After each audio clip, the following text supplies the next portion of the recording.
sebab aku percaya, bukan karena melihat, namun karena firman-Mu yang selalu dikenapi di hidupku. Ku percaya, bukan karena melihat, namun karena firman-Mu ada pernah. Halo, shalom, keluarga Alpha Center. Dimanapun Anda berada, kita berjumpa lagi di small group kita pekan ini. Saya berdoa setiap saudara semuanya dalam keadaan sehat dan diberkati Tuhan. Amin. Semua sehat-sehat semuanya, amin. Ya, kita akan segera mulai dan mari kita akan bersatu hati, kita akan berdoa. Tuhan, terima kasih buat kebersamaan kami hari ini. Kami boleh ada di small group hari ini. Dan kami percaya kami bisa ada di sini semua karena kemurahan Tuhan. Terima kasih untuk kesehatan, terima kasih untuk kesempatan yang Kau berikan buat kami, sehingga kami boleh ada di small group ini hari ini. Sekarang kami akan memulai small group kami. Kiranya Tuhan memberkati dan memimpin small group kami dari awal sampai akhirnya. Semuanya jadi bagi kemuliaan nama Tuhan. Berkati kami supaya kami bisa memahami akan kebenaran firman-Mu dan kami boleh praktekkan di kehidupan kami setiap hari. Dalam nama Tuhan Yesus Kristus kami siap untuk menerima firman-Mu. Haleluya. Amin. Puji Tuhan, selain dikasih Tuhan, small group kita pekan ini mengambil sebuah tema, yaitu memperbaharui cara hidupmu. Ya, memperbaharui cara hidupmu. Saudara dikasih Tuhan, kita akan langsung membuka super ayat small group kita yang terambil dari 2 Korintus pasal yang kelima ayat yang ke-17. Mari sama-sama kita akan membuka Alkitab kita dan kita bersama-sama membuka di dalam 2 Korintus pasal yang kelima. Kita akan sama-sama membaca ayat yang ke-17. 2 Korintus 5 ayat 17 ya. Oke, kita akan bersama-sama membaca firman Tuhan ini dengan suara yang keras ya. Oke, 2, 3. Jadi, siapa yang ada di dalam Kristus, ia adalah ciptaan baru. Yang lama sudah berlalu. Sesungguhnya yang baru sudah datang. Haleluya. Saudara yang dikasih Tuhan, satu hal yang menarik dalam kehidupan orang percaya, pengikut Tuhan Yesus, itu adalah begini. Ketika Anda memutuskan untuk percaya Yesus, yang pertama-tama Anda akan alami adalah roh kita akan diperbaharui. Amin. 2 minggu yang lalu kita sudah belajar bagaimana roh kita diperbaharui. Nah, yang kedua, minggu lalu kita belajar roh pikiran kita. Pikiran kita digerakkan oleh Roh Kudus. Amin. Dan yang ketiga, hari ini kita pelajari bersama-sama cara hidup kita yang diperbaharui. Amin. Nah, jika rohnya sudah baru, ya, saya bilang roh itu seperti engine, ya, seperti mesin, ya, dalam pesawat terbang atau dalam kendaraan, ya, itu mesinnya yang membuat kita bisa bergerak. Ya, sebagus apapun bodinya, kalau mesinnya tidak bagus, maka kualitasnya juga tidak bagus. Amin. Itu sebabnya perlu roh kita diperbaharui. Yang kedua, kita perlu perbarui pikiran kita, roh pikiran kita. Nah, itu bicara tentang drivernya, kemudinya. Oke, mesinnya, engine-nya sudah bagus, kemudinya sudah bagus. Nah, sekarang yang kita sedang pelajari hari ini adalah kita mesti memperbarui cara hidup kita. Nah, cara hidup kita itu bicara tentang performance kita, ya. Itu bicara tentang penampilan kita. Amin. Seharusnya kalau rohnya sudah baru, pikirannya sudah baru, tentu penampilannya juga akan baru. Cara hidupnya akan baru. Amin. Nah, kalau ada sesuatu yang tidak baru di penampilannya, tentu saja harus dikoreksi. Rohnya sudah baru, pikirannya sudah baru, tapi mengapa? Ya, mengapa sampai tubuhnya, cara hidupnya tidak baru? Kita perlu untuk memperbaharui cara hidup kita. Amin. Nah, pertanyaannya, mengapa cara hidup kita harus diperbaharui? Firman Tuhan berkata di dalam 1 Petrus pasal 2. Ya, sekarang kita buka 1 Petrus pasal 2. Kita akan bersama-sama membaca ayat yang ke-12. 1 Petrus 2 ayat yang ke-12. Demikian bunyi firman Tuhan. Milikilah cara hidup yang baik di tengah-tengah bangsa-bangsa bukan Yahudi, supaya apabila mereka memfitnah kamu sebagai orang durjana, mereka dapat melihatnya dari perbuatan-perbuatanmu yang baik dan memuliakan Allah pada hari Ia melawat mereka. Saudara ini kasih Tuhan, firman Tuhan ini juga berlaku bagi hidup kita. Ini sebuah gambaran yang menarik. Firman Tuhan berkata begini, milikilah cara hidup ya yang baik di tengah-tengah bangsa-bangsa bukan Yahudi, dengan kata lain bangsa-bangsa yang tidak mengenal Tuhan. Ya, supaya apa? Supaya kalau mereka memfitnah kamu, mereka boleh dimenangkan lewat cara hidupmu. Jadi Bapak Ibu Saudaraku, alasan mengapa kita harus memiliki cara hidup yang baik adalah supaya orang lain itu bisa memuliakan Tuhan. Amin.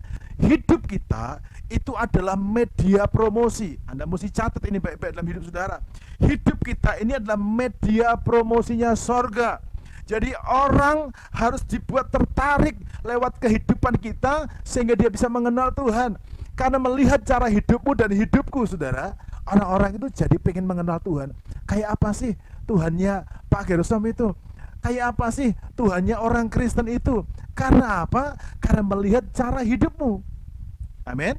Oleh karena itu, hidup orang percaya Tuhan Yesus, cara hidupnya itu harus menarik. Amin. Cara hidupnya harus baru. Amin. Cara hidupnya itu harus berbeda dengan orang-orang yang ada di dunia. Kalau cara hidupmu sama, bahasamu sama, kekhawatiranmu sama, ya, pelitnya sama, jangan-jangan rohnya tidak baik, jangan-jangan pikirannya tidak baik. Nah, ini yang mesti kita periksa bersama-sama. Karena itu kita pelajari bersama-sama mengapa kita harus memperbarui cara hidup kita supaya orang lain bisa memuliakan nama Tuhan. Amin. Sekarang kita akan masuk dalam pertanyaan kedua. Mengapa kita harus memperbarui cara hidup kita? Yang kedua, mari kita akan membuka bersama-sama di dalam Wahyu pasal yang ke-19 ayat yang ke-8 ya. Wahyu pasal yang ke-19 ayat yang ke-8. Wahyu 19 ayat yang ke-8. Mari sama-sama kita akan membaca. 2, 3. Dan kepadanya dikaruniakan supaya memakai kain lenan halus yang berkilau-kilauan dan yang putih bersih.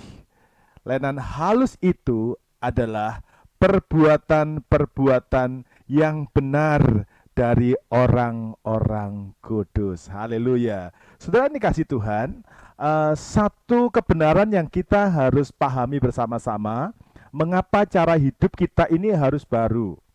Sebelumnya kita sudah belajar bahwa cara hidup kita harus baru supaya banyak orang memuliakan nama Tuhan. Karena hidup kita ini merupakan media promosi supaya orang tertarik untuk mengenal Tuhan dan diselamatkan. Nah, sekarang yang kedua, mengapa kita harus memperbarui cara hidup kita adalah supaya kita dikaruniai pakaian kekudusan atau pakaian sorga.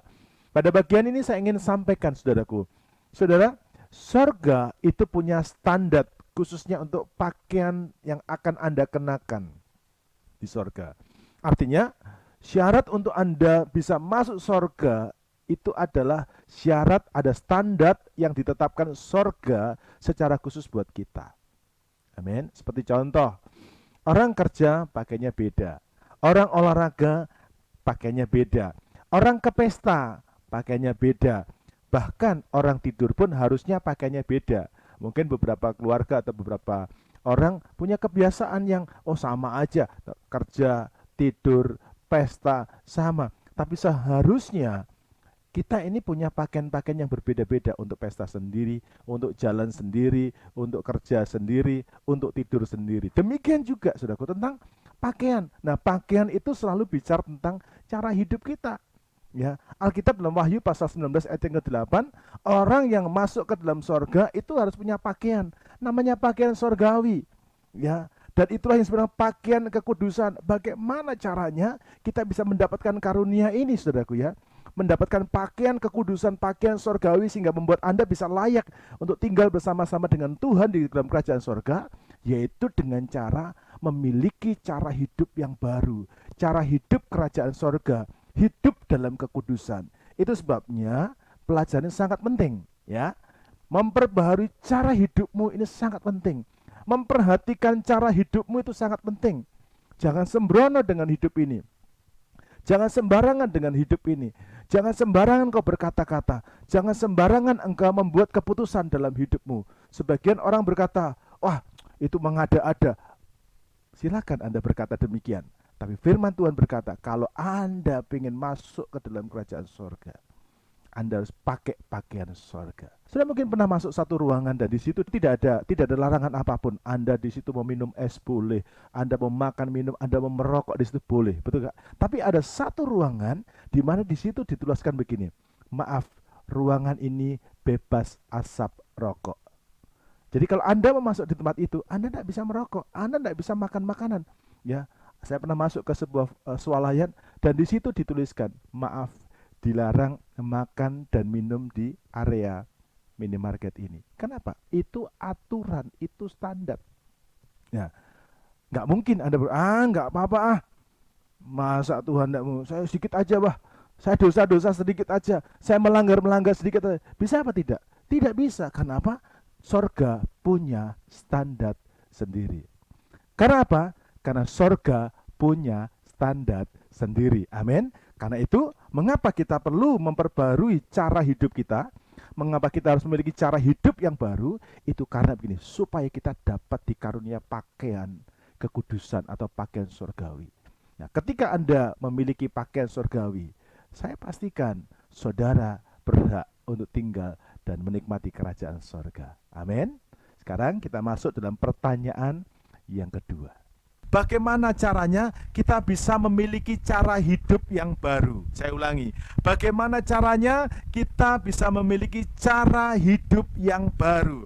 Yang pertama, mari kita akan membuka Alkitab kita bersama-sama di dalam 1 Petrus 1 ayat 14 sampai dengan ayat yang ke-16. Mari kita akan baca bersama-sama 14 sampai 16. 2, 3. Hiduplah sebagai anak-anak yang taat, dan jangan turuti hawa nafsu yang menguasai kamu pada waktu kebodohanmu.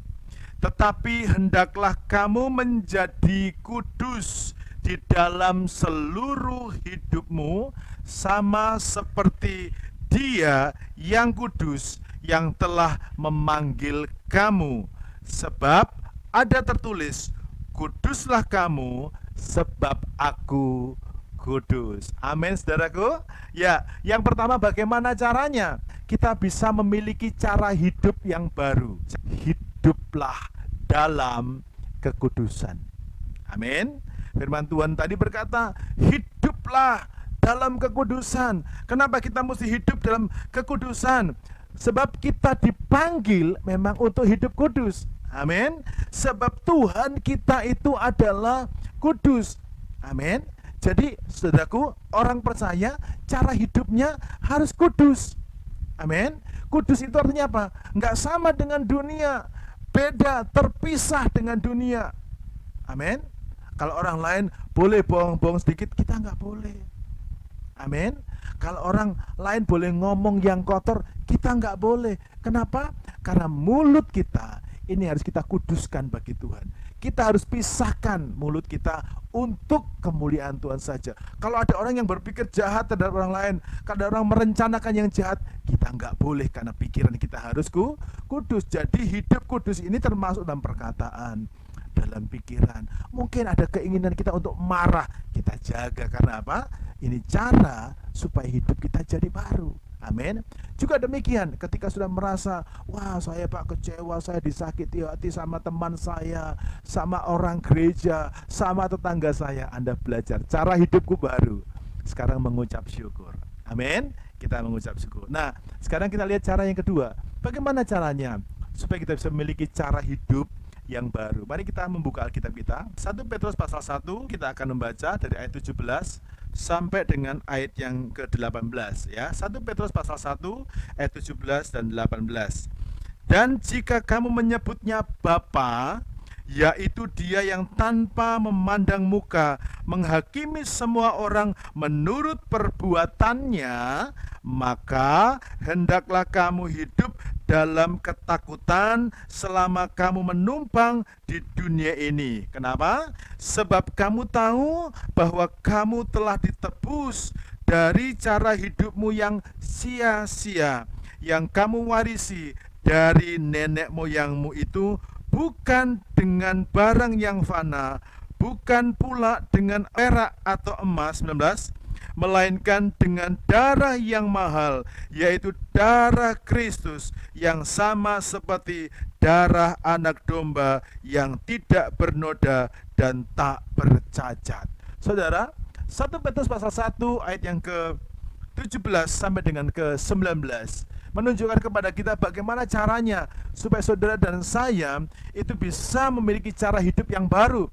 Alkitab berkata, hiduplah dengan takut akan Tuhan. Alkitab mengajar kepada kita bagaimana kita bisa memiliki cara hidup yang baru. Cara hidup yang baru itu kita bisa miliki, kita bisa dapatkan dengan cara kita hidup takut akan Tuhan. Artinya apa, saudaraku? Kalau saudara hidup, saudara seperti merasakan begini, oh, ada Tuhan yang melihat. Kenapa saudara mesti hidup kudus? Karena ada Tuhan yang melihat. Amin. Kenapa saudara berbuat baik? Karena ada Tuhan yang melihat. Amin. Jadi engkau merasakan, engkau menghormati Tuhan. Ya, sama. Ada orang bertanya, Pak, ke gereja boleh enggak pakai sandal? Boleh enggak pakai celana pendek? It's okay. Itu hak prerogatif saudara. Tapi satu hal, kalau saudara takut akan Tuhan. Nah, kata takut ini artinya ini hormat. Ya. Kata takut ini bicara tentang segan, sudah tahu ya, orang yang respect, memberikan satu penghargaan kepada Tuhan. Tidak dilihat oleh siapapun. Tapi kalau saudara merasa Anda ke gereja karena rasa takut akan Tuhan, Anda hormati Tuhan, Anda segan akan Tuhan, maka saudara akan berikan yang terbaik. Amin. Ke gereja pakai baju yang bagus, pakai pakaian yang rapi, kalau perlu pakai sepatu saudara yang paling baik yang Anda punya. Itu karena apa? Bukan supaya dilihat oleh pendetanya, bukan supaya dilihat oleh orang lain, tapi engkau menaruh hormatmu kepada Tuhan. Amin. Kita menaruh penghargaan yang terbesar kita kepada Tuhan. Dengan apa, saudaraku? Dengan pakaian yang bagus, dengan bawahan yang rapi, dengan menggunakan alas kaki, sepatu yang terbaik yang Anda punya. Coba saudara, Anda bisa bayangkan, Anda kadang-kadang ke pesta, Anda pergi ke tempat yang lain, saudara di sana bisa menggunakan pakaian-pakaian yang bagus, ya, peralatan yang bagus. Kenapa Anda nggak bisa lakukan yang terbaik buat Tuhan? Malah kadang-kadang sandal ke pasar sama sandal ke gereja sama, ya. Gereja tidak pernah menolak saudara, tidak. Tetapi hormatmu, takutmu akan Tuhan, itu yang akan membuat saudara mau berpenampilan yang terbaik buat Tuhan. Amin. Ya, anak-anak muda kadang-kadang kalau mau PDKT, mau pendekatan sama lawan jenisnya, wah, pakai parfum di mana-mana, nggak punya parfum pun dia pergi ke Indomaret, semprot sana semprot sini, habis itu pergi. Ya, ada pakai sepatu yang paling bagus, ada pakai minyak rambut, dijambul tinggi-tinggi rambutnya. Supaya apa? Supaya menarik, orang bisa berkata, wih ganteng ya, wih cantik ya, pakai lipstick, pakai gincu, pakai apa itu, matanya dikasih apa dalamnya itu, supaya matanya bling-bling itu ya. Ya, saudara-saudara, seperti itu. Kenapa Anda mau lakukan itu di luar sana, tapi Anda nggak lakukan itu buat Tuhan? Kali ini kita belajar sama-sama. Mari takut akan Tuhan, hormati Tuhan, respect kepada Tuhan. Dengan cara apa? Perbuatanmu itu untuk menyenangkan hati Tuhan, bukan untuk menyenangkan hati manusia. Dua hal ini kita pelajari caranya supaya kita bisa memiliki cara hidup yang baru, hidup dalam kekudusan. Yang kedua, hidup takut akan Tuhan. Takut ini artinya apa? Hormat, menghargai Tuhan. Amin. Kiranya pelajaran jadi berkat buat kita semuanya. Mari kita akan berdoa. Bapak, terima kasih untuk pelajaran hari ini. Kami sudah sharing bersama-sama. Kiranya materi ini belum berkati semua kami. Doa kami, setiap kami boleh praktekkan ini dalam kehidupan kami sehari-hari. Sekarang waktunya kami akan sharing. Tuhan berkati sharing kami boleh diberkati lewat sharing satu sama lain, dan nama Tuhan dipermuliakan. Dalam nama Tuhan Yesus. Haleluya. Amin. Nah, sekarang kita masuk di bagian sharing kita. Di sharing kita ada 2 pertanyaan. Pertanyaan pertama adalah, apa berkat yang saudara sudah dapatkan dari pelajaran ini? Ya, apa berkatnya? Nah, yang kedua, apa komitmen saudara? Ya, setelah saudara tahu pelajaran hari ini, mari kita buat komitmen. Nah, apa komitmen saudara setelah Anda mendengar pelajaran ini? Sharingkan, bagikan di small group saudara, dan saya tunggu kesaksian saudara berikutnya. Tuhan Yesus berkati. Sampai jumpa minggu depan. Shalom. Sebab aku percaya, bukan karena melihat, namun karena firman-Mu yang selalu digenapi di hidupku. Ku percaya, bukan karena melihat, namun karena firman-Mu tiada